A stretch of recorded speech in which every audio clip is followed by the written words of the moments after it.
اے مکے کے لوگوں، اے مکے کے لوگوں، میری باتوں کو غور سے سنو۔ یہ آواز کہاں سے آ رہی ہے؟ اے مکے کے لوگوں، میری باتوں کو غور سے سنو۔ ضرور کوئی بات ہے۔ دھیان سے سنو، غور سے سنو۔ اے مکے کے لوگوں، قریش کے سرداروں نے ایک عہد نامہ لکھا ہے۔ سب کو چاہیے کہ اس عہد نامے کی پابندی مرتے دم تک کریں۔ اے مکے کے لوگوں، میری باتوں کو غور سے سنو۔ کیا ہوا؟ یہ کس چیز کی بات کر رہا ہے؟ عہد نامہ یہ ہے، میری بات کو غور سے سنو۔ قریش کے سرداروں نے یہ ایک عہد نامہ لکھا ہے۔ سب کو چاہیے کہ مرتے دم تک اس کی پابندی کرے۔ اے مکے کے لوگوں، عہد نامہ یہ ہے، پہلی شق، محمد کے پیرووں کے ساتھ کسی قسم کا لین دین منع ہے۔ کسی کو حق نہیں پہنچتا ہے کہ مسلمانوں سے کوئی چیز خریدے، کسی کو حق نہیں پہنچتا ہے کہ ان کے ہاتھوں کوئی چیز فروخت کرے۔ محمد کے پیرووں کے ساتھ کسی بھی قسم کا لین دین منع ہے۔ دوسری شق، کسی کو کسی بھی صورت میں حق نہیں پہنچتا ہے کہ مسلمانوں کے گھروں میں جائے، کسی کو حق نہیں پہنچتا ہے کہ مسلمانوں کو اپنے گھر میں بلائے۔ تیسری شق، محمد کے ماننے والوں کے ساتھ شادی بیاہ منع ہے۔ چوتھی شق، جس کی بھی مسلمانوں کے ساتھ مٹھ بھیڑ ہو جائے، قریش اس کی حمایت کریں گے۔ میں خدا کی پناہ مانگتا ہوں۔ دیکھ رہے ہو عباس، آپ کو خدائے مہربان نے ان لوگوں کی ہدایت کے لیے ایک نبی بنا کر بھیجا ہے، لیکن یہ شکر اور اطاعت کرنے کے بجائے اس کے خلاف سازش کر رہے ہیں۔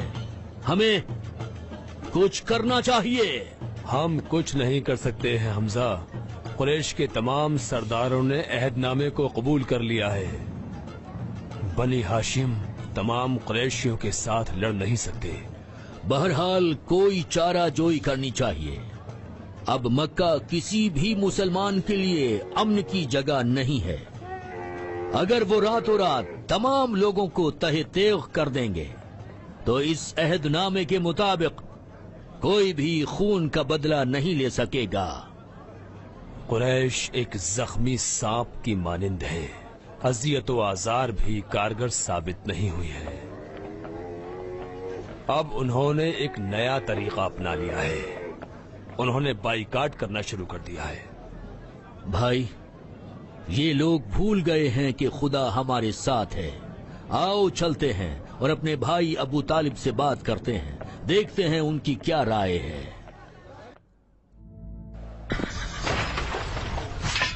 چلو نکلو یہاں سے، بھاگو یہاں سے، چلو تم لوگ، ہٹ جاؤ تم لوگ، ہٹو ہٹو، ہاں یہ لے یہ لے یہ لے یہ لے، ہاں چل بھاگ، ہٹ۔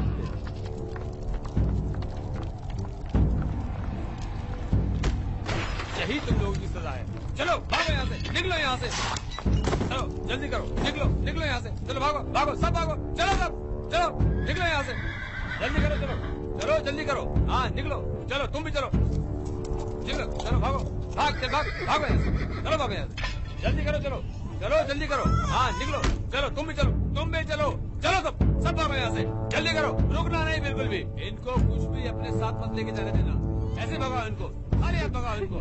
میں تم سے التجا کرتا ہوں، رو مت، میں التجا کرتا ہوں۔ ہم تمہاری دوری کیسے برداشت کر سکتے ہیں؟ تم لوگوں سے دوری بھی میرے لیے دشوار ہے۔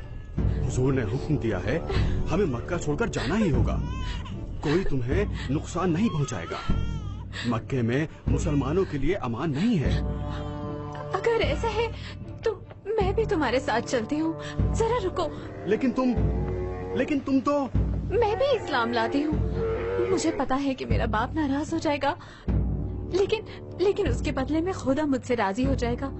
اس طرح میں اپنے مہربان شوہر کے ساتھ رہ سکتی ہوں. خدا کا شکر ہے تم بھی مسلمان ہو گئی. تم رہو گی تو میں سختیوں کو اچھی طرح برداشت کر سکوں گا. ہاں. آؤ چلو چلتے ہیں. آؤ چلو چلتے ہیں. اے ابو طالب، کیا آپ سمجھتے ہیں کہ ایک دن ہم اپنے گھروں کو لوٹ جائیں گے؟ بیٹے، خداوند عالم نے ارادہ کیا ہے کہ وہ اپنے نبی کے ہاتھوں اپنے گھر اور مقدس شہر کو شرک و بت پرستی سے پاک کرے گا. وہ دن دور نہیں جب یہ شہر توحید پرستوں کا مقام بن جائے گا. مگر آگے ایک مشکل راستہ ہے، لیکن جان لو کہ خدا اپنے بندوں کا اپنی سختیوں کے ذریعے امتحان لیتا ہے، اس لیے صبر کرو.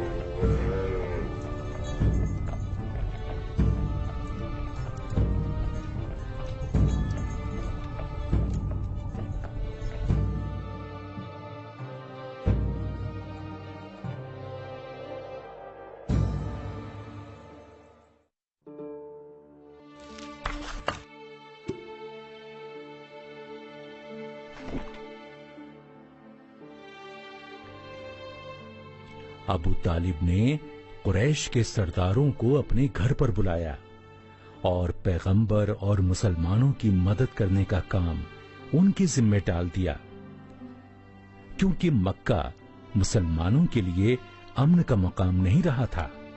لہذا یہ طے پایا کہ مسلمان مکے سے باہر ایک درے میں پناہ لیں.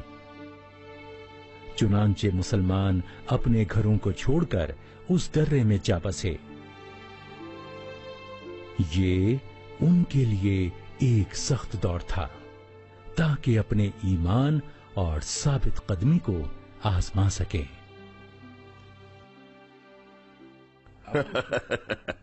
ابو سفیان، آج میں نے بہت بڑا کارنامہ انجام دیا ہے. میں بازار میں ٹہلتا رہا اور بولتا رہا. اے لوگو، اپنے سامان کا دام اس قدر بڑھا دو کہ محمد کے پیروکار خرید ہی نہ سکیں. چل پڑو. ارے او غدار، چل پڑو. چلو چلو.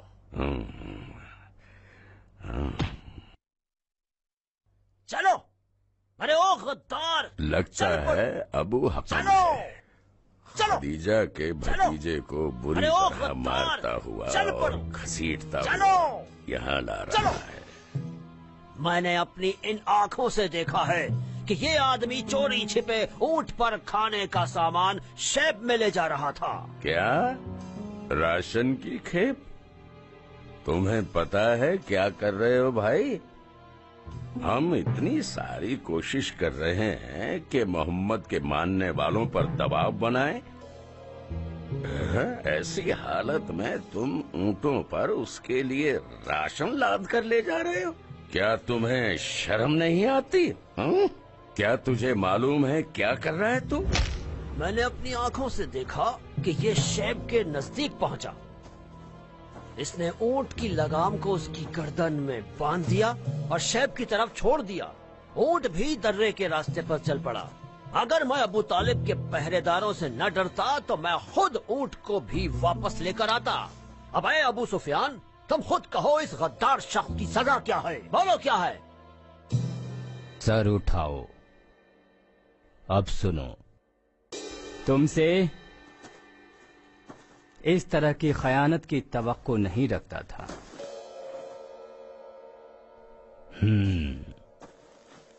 تم اس بارے میں کیا کہتے ہو؟ خدیجہ میری پھوپھی ہے. میں تم لوگوں کی طرح اپنے رشتہ داروں سے غافل نہیں رہ سکتا ہوں. تم لوگ کس طرح سے ابو طالب اور خدیجہ جیسی بزرگ ہستیوں کو تکلیف دے سکتے ہو؟ اور تم بلبل کی طرح چہکنا بند کرو. کسی نے ابو طالب اور خدیجہ کو مکہ چھوڑ کر جانے پر مجبور نہیں کیا ہے، اور وہ مکے میں رہ سکتے تھے. جب انہوں نے خود بے وقوفی کر کے محمد اور اس کے ماننے والے گمراہ لوگوں کی حمایت کرنے کا فیصلہ کیا تو ہمارا قصور کیا ہے؟ گمراہ؟ محمد اخلاق اور اسی طرح سچائی کا عملی پیکر ہیں. کچھ عرصہ پہلے تک تم لوگ بھی انہیں امیر کی حیثیت سے جانتے تھے، تو ایسا شخص کس طرح دوسروں کو گمراہ کر سکتا ہے؟ میں اپنی جان کی آخری سانس تک ان کا دفاع کرتا رہوں گا.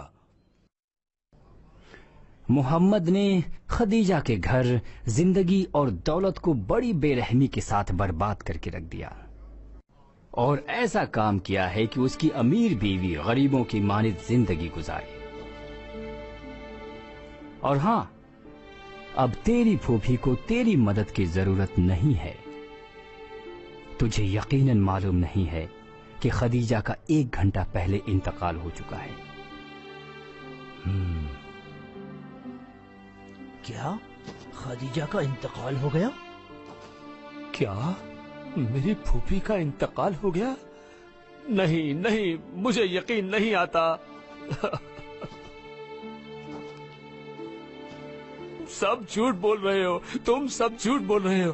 مجھے یقین نہیں آتا، میں یقین نہیں کر سکتا، میں یقین نہیں کروں گا. تم سب جھوٹے ہو. محمد کی زوجہ کی موت کا ذمہ دار اس کے اپنے سوا کوئی اور نہیں ہے. لعنت ہو تم لوگوں پر. میری پھوپھی مکہ کی سب سے خوش قسمت عورت تھی، جو کہ محمد کی شریک حیات تھی. یاد رکھو، جو بھی شاب ابو طالب میں مرے گا، ان لوگوں کا خون تم ظالموں کی گردنوں پر ہوگا.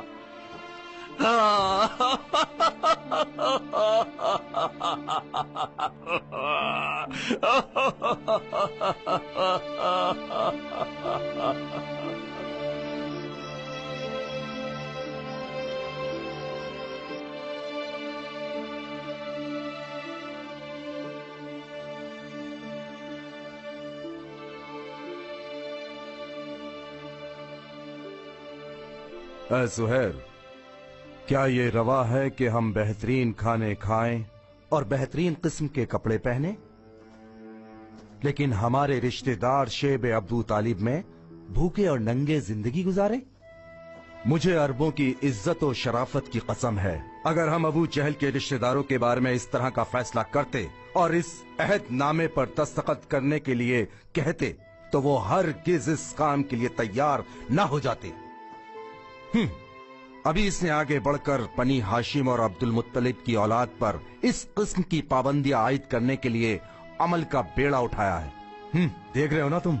ہوشام، تمہیں تو معلوم ہے کہ میں نے قریش کے اس فیصلے کی کبھی تائید نہیں کی اور اس پر دستخط نہیں کیے ہیں. میں اکیلا قریش کے مقابلے میں کھڑا نہیں ہو سکتا ہوں، لیکن اگر تم بھی میرا ساتھ دو گے، میں خاندان بری ہاشم کی عظمت کی قسم کھا کر کہتا ہوں، میں خود اس ذلت آمیز عہد نامے کو پھاڑ دوں گا. تم ایک بہادر آدمی ہو، ہم اپنی جان کی بازی لگا دیں گے لیکن تمہارا ساتھ دیں گے.